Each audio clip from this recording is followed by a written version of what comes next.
En la figura se representan las tres aristas que definen un triedro. Un triedro, como se puede ver, con una cara definida por las aristas A y B, situada en el plano horizontal. Eso lo sabemos, puesto que A' y B' están aquí situados sobre la línea de tierra. La tercera arista es la C', concurriendo esas tres aristas en el punto O', que es el vértice del triedro. Se trata de que, a partir de estos datos, obtener los distintos valores de las caras del triedro, es decir, la cara A mayúscula, es decir, el valor angular A mayúscula, B mayúscula y C mayúscula, y los valores de los diedros alfa, beta y gamma. Bien, lo primero que vemos es que aquí, al tener el lado B y el lado A en el horizontal de proyección, el ángulo formado por esos dos lados, A y B, sería el valor de la cara C. C mayúscula es el ángulo. Se recuerda que una cara es el ángulo formado por dos semirrectas. Sí, dos semirrectas. En este caso, la A y la B, insisto, al estar en el horizontal de proyección, se encuentran en verdad magnitud. Total que vamos a ir hallando los distintos parámetros de este triedro. Lo primero que hacemos es situar sobre la arista CC', que es la arista que está en el plano inclinado, está inclinada, obsérvese C', un punto cualquiera. Tomamos un punto cualquiera, M', y lo que vamos a hacer va a ser hallar lo que sería arrastrar en el abatimiento ese punto M en el abatimiento de la cara definida por B y por C. O sea que tenemos una cara BC, obsérvese que al estar C en una línea inclinada, pues esa cara, la medida de este ángulo, no se encuentra en verdad magnitud. Y vamos a hallar el valor de esa cara. Para ello arrastramos en el abatimiento este punto M elegido arbitrariamente sobre la arista C'. Para ello, por M haremos una perpendicular y una paralela y una perpendicular al lado B minúscula. En la paralela vamos a llevar la cota. Tomamos la cota del punto M, que sería este radio, esta circunferencia, y trasladamos esa circunferencia tomando como centro el punto M. Entonces esta medida de aquí sería la cota llevada en la paralela. Estamos aplicando la teoría de abatimientos. Una vez hecho eso, uniremos este punto de corte de la perpendicular con el lado B y tomando este segmento como radio, pues trazaremos un arco y ese arco va a cortar a la perpendicular inicial en el punto M abatido, con lo cual este punto ya lo tenemos en el horizontal de proyección. Uniendo M abatido con O tendremos aquí la arista correspondiente, la C abatida, puesto que esta es la C, la hemos arrastrado en el abatimiento de la cara BC, B minúscula, C minúscula, y ahora si esta es la C abatida y esta es la B abatida, este ángulo, esto sería la cara, el valor, el ángulo representa la cara A mayúscula. Recuérdese que en la nomenclatura que venimos desarrollando en los vídeos anteriores de triedros, las dos aristas B y C limitan la cara A, es decir, la cara de la letra que digamos que falta. Bien, una vez hecho eso, vamos a arrastrar el punto M en el abatimiento de la cara definida por C y por A. Esto ha sido la cara que hemos obtenido, la definida por B y por C. Y ahora vamos a arrastrar en el abatimiento sobre el horizontal el punto M, ya digo, arrastrado como contenido en el plano definido por C y por A. El eje de abatimiento charnela es A minúscula, igual que aquí en el caso anterior era B minúscula, puesto que tanto A minúscula como B minúscula se encuentran en la línea de tierra y por tanto están en el horizontal. Entonces ahora lo que hacemos es, llevamos la cota, que es este valor, el radio de esta circunferencia, aprovechamos esta que tenemos hecho aquí y por M hacemos una paralela al eje de abatimiento y tenemos aquí que hemos llevado aquí la altura H, digamos, de ese punto.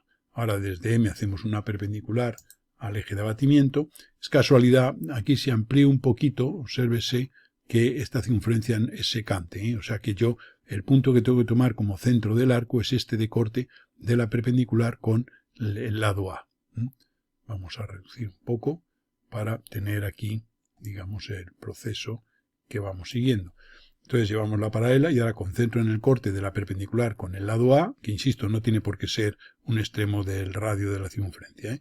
Este punto unimos con este y eso es el radio de un arco que nos permite trazar, digamos, y obtener la posición del punto M cuando es arrastrado en el abatimiento de la cara CA.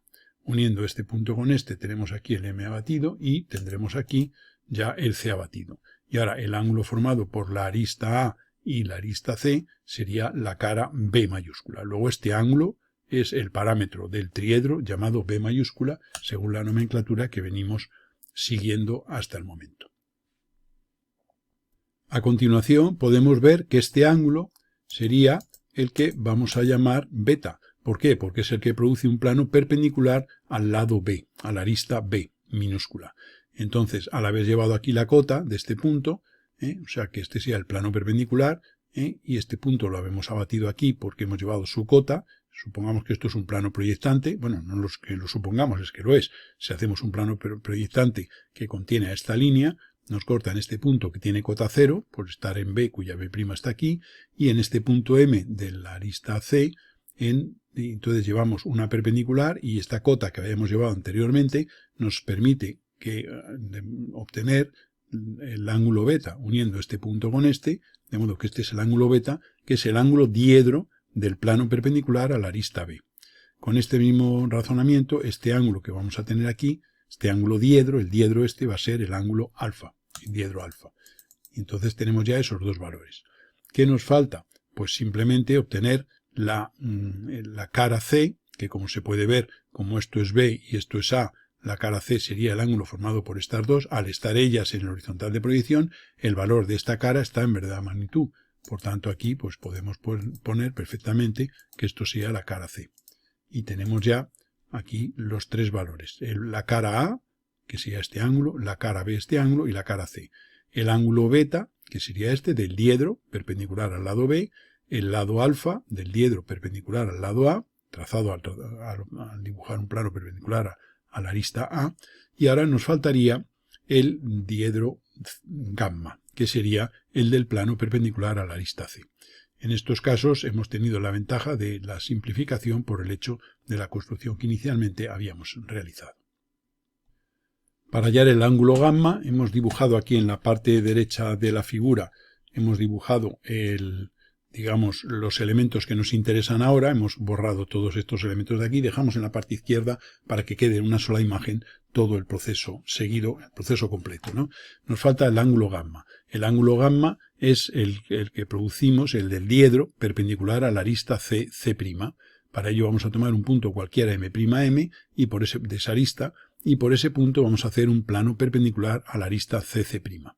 Para ello, lo que hacemos es una frontal, por ejemplo, trazamos por el punto M', una perpendicular a C', y por M una proyección horizontal paralela a la línea de tierra. O sea que es para trazar una frontal del plano perpendicular. O sea que vamos a hacer un plano perpendicular a la arista CC' por el punto M. Hacemos aquí perpendicular y aquí frontal. Hallamos de esta recta su traza horizontal, que sería desde este punto bajar perpendicular, y por este punto que obtenemos aquí, el corte con esta paralela a la línea de tierra, por ese punto haremos una perpendicular al lado C, y esa sería la traza horizontal del plano, digamos, perpendicular a la arista C. Al llegar aquí a la línea de tierra, haremos una paralela a esta, o perpendicular a C', y ahí tendremos la traza vertical P' del citado plano. Bien, una vez que tenemos ese plano, pues ya vemos que ese plano corta al lado B en este punto, la traza horizontal P, o sea, la traza horizontal P corta al lado B en este punto y al lado A en este punto. Como ese plano lo hemos trazado por el punto M, no tenemos más que arrastrar en el abatimiento del plano P el punto M para tener en verdadera magnitud el ángulo gamma obtenido, ya digo, al unir ese M abatido con este punto de corte y con este otro punto de corte, ya digo, de la traza P con los lados A y B. Y eso es lo que vamos a hacer. Abatimos el punto M, arrastramos, ya digo, en el abatimiento, tomamos la cota del punto M, que es este radio, esta circunferencia, y con centro en M dibujamos esa circunferencia. Ahora el corte de esta perpendicular nos da este radio, esto sería haber llevado la cota en la paralela a la traza P.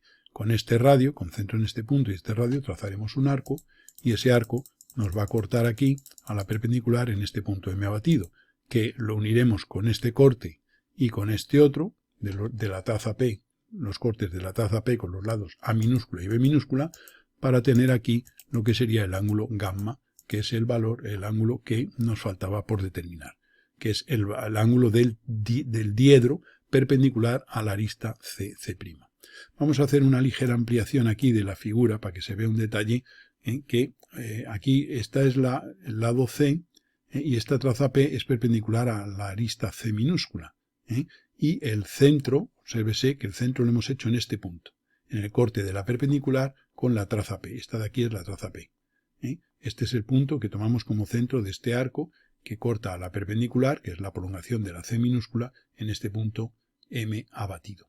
De esa manera, pues tenemos aquí lo que sería la ejecución del proceso para hallar lo que habría sido el tercer diedro, que es el valor gamma. Con lo cual se puede ver con estas dos figuras, lo hemos hecho aquí aparte, en figura aparte, para que no complique mucho la interpretación de todo lo anterior, que es la primera parte que hemos desarrollado de este vídeo, para ver el proceso de obtener el ángulo gamma. Evidentemente, este triedro tiene una posición genérica. Digamos que en general, casi todos los casos de triedros que hemos estudiado, teníamos una de las aristas era perpendicular a la línea de tierra, con lo cual alguno de los ángulos, digamos, diedros, salía en proyección vertical aquí. En este caso no ocurre, puesto que esta C' no resulta perpendicular a una arista que resultara a su vez perpendicular a la línea de tierra. De ahí el que hayamos tenido que hacer esta operación de trazar por el punto M ese plano perpendicular y de hacer el abatimiento. En general, pues a veces con las posiciones particulares de los datos podemos simplificar y no siempre es necesario pues hacer todas las operaciones que hemos hecho aquí, pero resulta de interés tener un caso genérico para sacar todos los valores.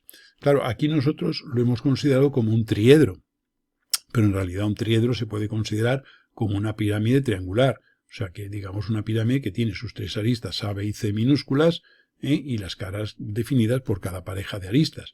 Y podíamos de esa pirámide, o sea que nosotros lo tomamos aquí a nivel genérico como un triedro, pero en realidad podría ser una pirámide de base, de una pirámide triangular, cuyo vértice sería el punto O'O dado aquí en la figura. Y esto que hemos aplicado en este ejemplo de triedros sería aplicable igualmente a el caso en que hubiera sido obtener todos los valores, todos los parámetros de la pirámide. Evidentemente, aparte de esto, pues podríamos hallar las medidas de las distintas aristas de esa pirámide, suponiendo que estuviera limitada y que hubiera un plano de la base que cortara a las aristas A', B' y C', estas minúsculas.